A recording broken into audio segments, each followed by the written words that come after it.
सिन्दूरारुणविग्रहां त्रिनयनां माणिक्यमौलिस्फुरत्तारानायकशेखरां स्मितमुखीमापीनवक्षोरुहां पाणिभ्यामलिपूर्णरत्नचस्कं रक्तोत्पलं बिभ्रतीं सौम्यां रत्नघटस्थरक्तचरणां ध्यायेत् परामम्बिकाम् अरुणां करुणातरङ्गिताक्षीं धृतपाशाङ्कुशपुष्पबाणचापाम् अणिमादिभिरामृतामयूखैः अहमित्येव विभावये भवानीं ध्यायेत् पद्मासनस्थां विकसितवदनां पद्मपत्रायताक्षीं हेमाभामपीतवस्त्रां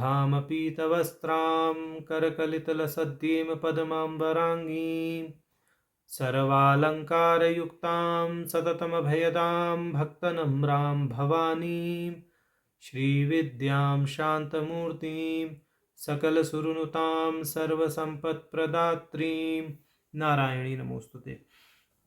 ललिता सहस्रनाम सौभाग्य भास्कर की श्रृंखला में हम भगवती के प्रारंभिक 280 नामों को देख चुके थे। अब क्रमशः 281 से 284 इन 4 नामों का भाष्य देखते हैं।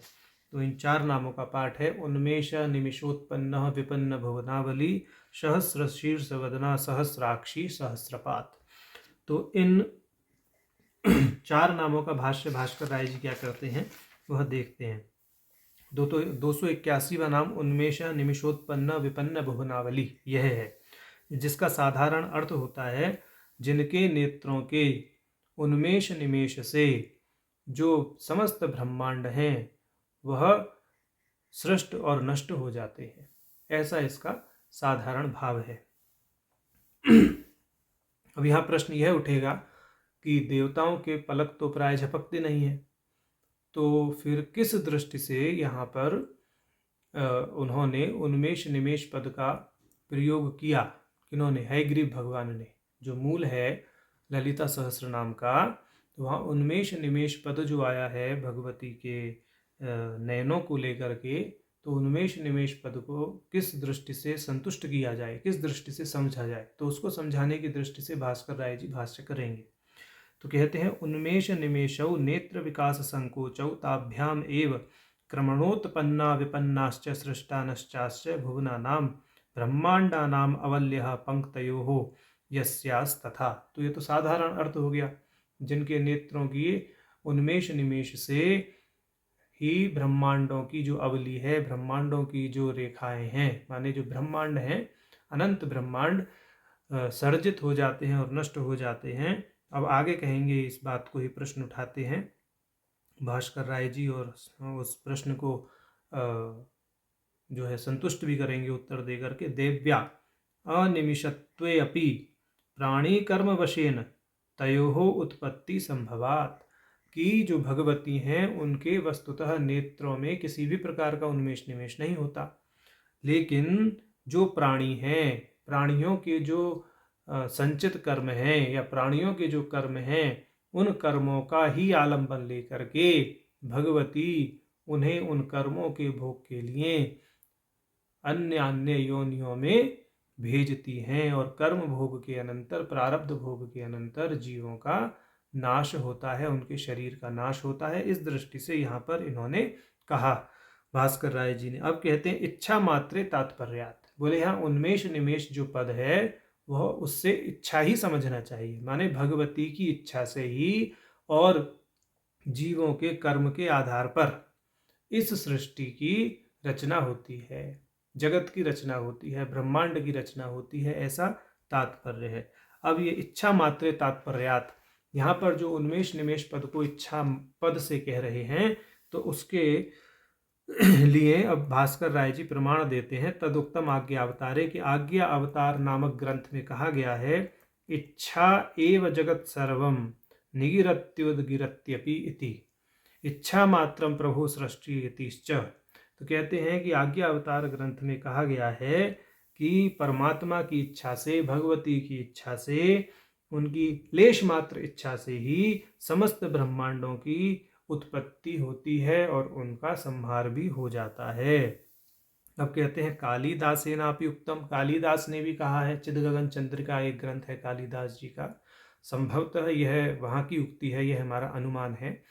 तो ये कहते हैं दृष्ट दृश्य दृशि लक्षणम जगत प्राक स्मृत्य त्वयि तदम्बः संभृतम उन्मिषत्यपि पुनस्तु उद्गमे त्वल्लये निमिषति त्वद इच्छया।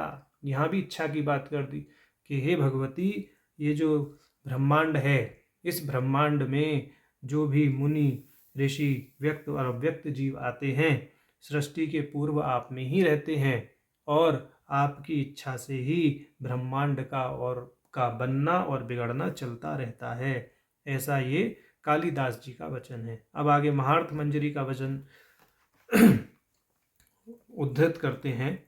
भाष्यकार जी कहते हैं, विश्वोन्मेष दशायां देशिकनाथस्य यावनवसरः कालावस्था प्रथितो विश्व निमिषेपि तावानेव भवति। ऐसा कह रहे हैं कि परम पुरुष को जितना समय सृष्टि की रचना करने में लगता है उतना ही समय उसके संहार में लगता है, क्योंकि यह दोनों ही कार्य उनके इच्छा मात्र से होते हैं।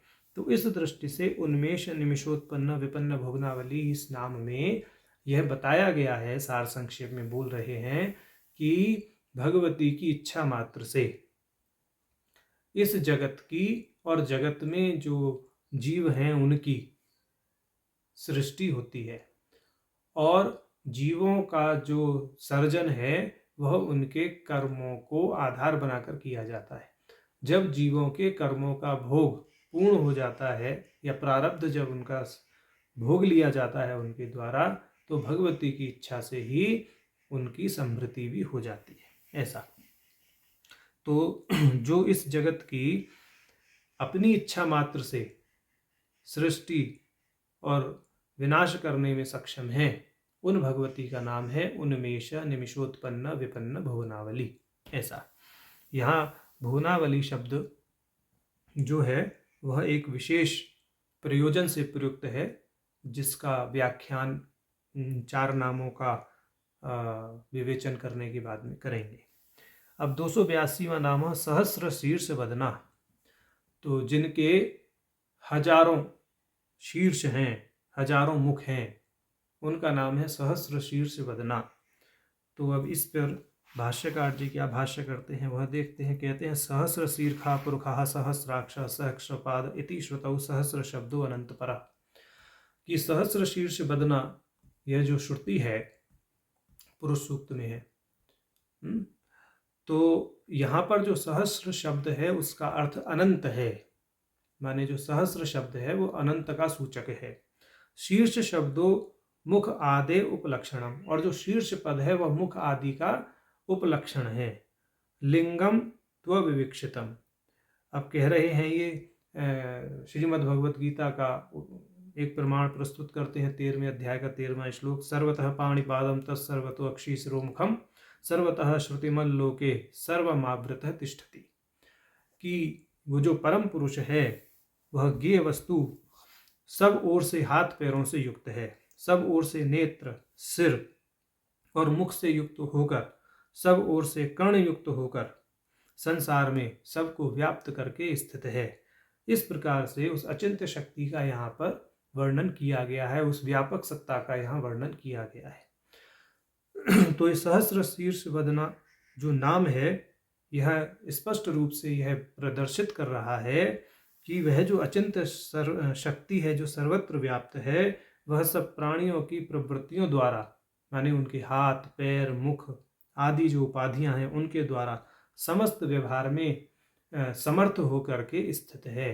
माने जो जीव हैं उनके समष्टि मुख ही भगवती का मुख है। जो समस्त जीव हैं उनका समष्टि शिर ही भगवती का शीर्ष है। इस दृष्टि से कह रहे हैं। अब आगे 283वां नाम भी इसी दृष्टि से एक पंक्ति में व्याख्यायित कर देंगे व्याख्याकार। सहस्राक्षी माने अनंत नेत्र हैं जिनके, माने जो स्वयं ही विभिन्न जीवों के नेत्रों के द्वारा देख रही हैं, उनके नेत्र बन करके जो स्वयं प्रकट हो रही हैं, इस दृष्टि से कह रहे हैं। सहस्रपात अनेक पैर हैं जिनके, इस दृष्टि से भी मतलब उसी दृष्टि से इस नाम का भी उन्होंने क्या किया है, व्याख्यान किया है एक पंक्ति में। अब आगे देवी भागवत का यह प्रमाण देते हैं तृतीय स्कंध का। सहस्र नयना रामा सहस्र कर संयुता सहस्र शीर्ष चरणा भाति दूरात संशय। कि जो भगवती हैं उनके सहस्र नेत्र हैं, सहस्र शिर हैं, सहस्र पैर हैं और वे इनसे शोभायमान हैं। माने ये जो समस्त जीव हैं, समस्त जीवों के जो सभी सिर हैं वही भगवती का सिर है। माने समस्त जीवों का व्यष्टि शीर्ष ही भगवती का शीर्ष है, समस्त जीवों का व्यष्टि नेत्र ही भगवती का नेत्र है, समस्त जीवों का व्यष्टि पाद ही भगवती का पाद है, भगवती के पैर हैं। इस दृष्टि से जो अचिंत शक्ति है वह इन सभी प्राणियों में अनुस्यूत होकर के व्यवहार कर रही है। तो इस दृष्टि से यहाँ पर सहस्र शीर्ष वदना, सहस्राक्षी, सहस्रपाद इन नामों का भी व्याख्यान किया है भाष्यकार जी ने। अब भाष्यकार जी इन चार नामों का रहस्य खोलेंगे दूसरी दृष्टि से, पंचदशी मंत्र की दृष्टि से। इन चार नामों से पहले जो हमने 3 नाम देखे थे, पद्मासना, भगवती, पद्मनाभ, सहोदरी, इन 3 नामों में ये बताया गया था कि जो कादी विद्या है उसके बाग्भव कूट का उद्धार किया गया, यानी प्रथम कूट का उद्धार किया गया था। माने पद्मासना नाम से ककार का उद्धार बताया था, भग नाम से एकार का उद्धार बताया था, वती नाम से जो काम कला है यानी ईकार है, तुरीय स्वर है, उसका उद्धार बताया था। पद्मनाभ पद से माने पद्मनाभ के सहोदर, इस दृष्टि से इंद्र को लक्ष्य करके लकार का उद्धार बताया था, और सहोदा पद से हिरण्यलेखा का उद्धार बताया था पिछले 3 नामों में, 278 से 280 तक। अब आगे ये जो 4 नाम हैं, उन्मेष, निमिषोत्पन्न, विपन्न, भुवनावली, सहस्र शीर्ष वदना, सहस्राक्षी, सहस्रपात, इन 4 नामों में पंचदशी मंत्र के द्वितीय और तृतीय कूट का उद्धार बताएंगे। कहते हैं भास्कर राय जी, अत्र भुवनस्यावलित्यनेन भुवनेश्वरी बीजद्वयं सहस्राक्षीत्यनेन लकारः सहस्र शब्दो हकार सकार साहित्यपरः तेन द्वितीय तृतीय कूटयोद्धारः। कि ये जो 4 नाम हैं, इन 4 नाम से पंचदशी मंत्र के दूसरे तीसरे कूट का उद्धार किया गया है। और किस प्रकार किया गया है? भुवनावली पद से जो भुवनेश्वरी का बीज है उसकी 2 आवृत्ति समझनी चाहिए। सहस्राक्षी पद से लकार का उद्धार होता है, सहस्र पद से हकार और सकार का उद्धार किया गया है।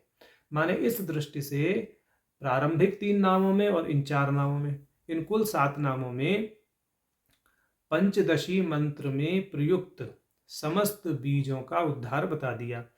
अब इनका जो क्रम है उस क्रम को गुरु मुख से सुनना चाहिए, गुरु मुख से समझना चाहिए, ऐसा आदेश यहाँ पर भाष्यकार जी ने संकेत में कर दिया है। तो इस दृष्टि से हमने भगवती के 281 से 284वें नाम तक का भाष्य देखा। नारायण।